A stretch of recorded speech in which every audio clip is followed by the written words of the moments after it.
এটা আমাদের দায়িত্ব। যদি এই দায়িত্ব কেউ খেয়ালত করেন, কাল কিয়ামতের মাঠে আপনারা প্রত্যেকটা পুরুষ কিন্তু আল্লাহর জন্য জবাব দিতে হবে, প্রস্তুত হয়ে যান ইনশাআল্লাহ আজিজ। কারণ আল্লাহ সুবহানাহু ওয়া তাআলা বলছেন, আমি কোনো জাতিকে শাস্তি দেওয়ার আগে তাদেরকে আগে জানানো দেওয়ার ব্যবস্থা করে দিই। আল্লাহ যেহেতু ব্যবস্থা করে দিয়েছে আমাদেরকে, এজন্য আমাদের প্রত্যেকের দায়িত্ব আমাদের মা বোনদেরকে ইসলামের জ্ঞান আমাদেরকে দিতে হবে। আল্লাহ যেন আমাদেরকে তৌফিক দান করে। আল্লাহ সুবহানাহু ওয়া তাআলা বলছেন যে আমাদেরকে শিরক মুক্ত করার জন্য আমাদেরকে ওয়াদা করতে হবে। একটা পয়েন্ট আমি আপনার কাছে আজকে বলবো, যেহেতু সময় পার হয়ে চলে গেছে।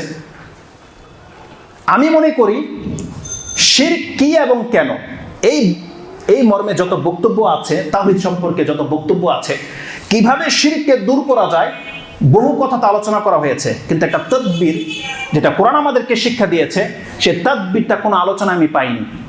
যে শিরককে রুখে দেওয়ার মতো কিভাবে আপনি শিরক থেকে বাঁচতে পারবেন, শিক্ষার সাথে একটা তাদবীরও কোরআন আমাদেরকে বলে দেওয়া হয়েছে। যে তাদবীরটা আমরা জানি না, গ্রহণ করি না। সে তাদবীরটা হচ্ছে, আল্লাহ সুবহানাহু ওয়া তাআলা বলছেন, শুধু আপনার ঈমান বাঁচানো এটা যথেষ্ট নয়।